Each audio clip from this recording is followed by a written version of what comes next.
So I'm here at Domaine de Prapin in the Coteaux de Lyonnais, which is an appellation right next to Lyon. It's very, very tiny, only about 200 hectares, which is nothing. This is my favorite domain. Is a family-run winemaker. Lucy is an awesome, badass lady winemaker, which I always think is great.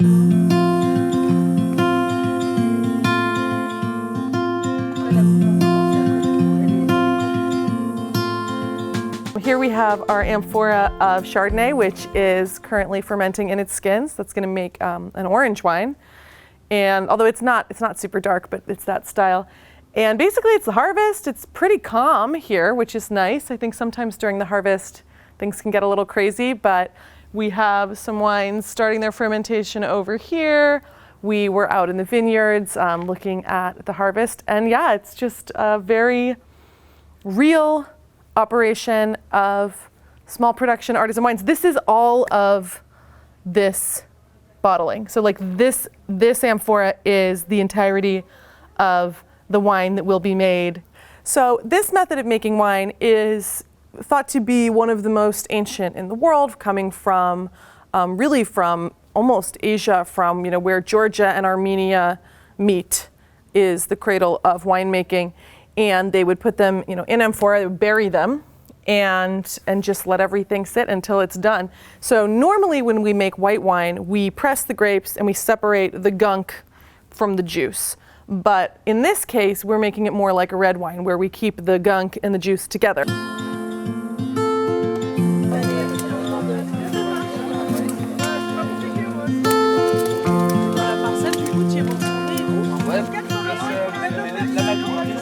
Ce jus de raisin, du coup, on l'a ramassé il y a 2 jours. On est sur un 100% chardonnay. Et là, donc, du coup, le jus de raisin, on vient de le débourber, c'est-à-dire qu'on l'a mis au clair, à très basse température. Et après, du coup, on a mis notre levain avec des levures indigènes qui sont présentes sur la peau du raisin. Et donc, du coup, ces levures, ce levain, il se développe petit à petit, mais à basse température. Donc ça veut dire que les levures se développent tout doucement et là on sent juste légèrement le gaz, mais c'est encore vraiment le jus de raisin qui commence tout juste à partir en fermentation. Okay, so it's basically like a starter, like a sourdough starter, but for wine. So it is natural yeast in the environment, but they basically cultivate it to make it stronger and then put that in each wine to push it along. But this is cold fermentation, which is I think pretty normal these days for whites, to guard the freshness, the fruitiness. Ooh. What was that? And it smells very appley, pear, peachy, beaucoup de poire, pomme, et it really tastes yummy. It does have a little fizziness from that fermentation just starting, but that's been 2 days. It doesn't have much. It's still pretty much juice. It's very sweet. Voilà. Et donc du coup, la fermentation va durer à peu près 1 mois et demi sur ce jus de raisin. Et une fois la fermentation terminée, donc du coup, on fait un élevage en cuve et on le met en bouteille. Et du coup là en fait ça prend la température et ça prend du coup ta densité. Là et donc du coup en fait tu vas surveiller ta densité, quitte à le faire tourner comme ça, tu vois vraiment. C'est quoi ça? C'est les insectes. Oh, ok, bon oui c'est... Tu vois là il est quasiment à 1090 et là tu vois entre 1088 et 1089 il est. Ok. Voilà, donc là tous les matins et tous les soirs on prend ce chiffre là, on regarde la température de notre jus de raisin.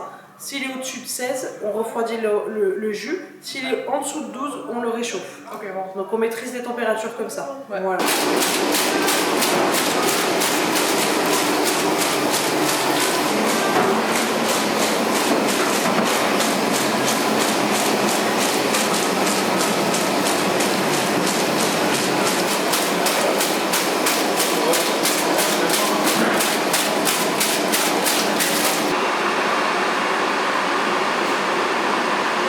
So now we are tasting the Terre de Gaia, which is our skin contact maceration Chardonnay that we looked at before in the amphora. This is last year's, it was just put in the bottle. And it's actually a lot paler than I thought it would be. I thought it would be darker because it does have that skin contact, but it's beautiful. It's a bright gold color. And it smells definitely like apple still. I think there's a really strong apple character on this Chardonnay. It is unusual for Chardonnay to be treated like this. Normally, for a wine that's made like this, you wouldn't be using this grape. So it's a really, really unique wine.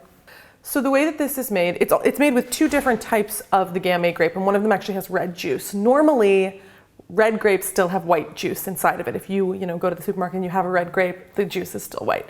But there is the red juiced Gamay clone, which Lucy's also using, and that gives it a nice color, but also a spiciness. This definitely does have a peppery spiciness, but it's still really light. It's really fruity.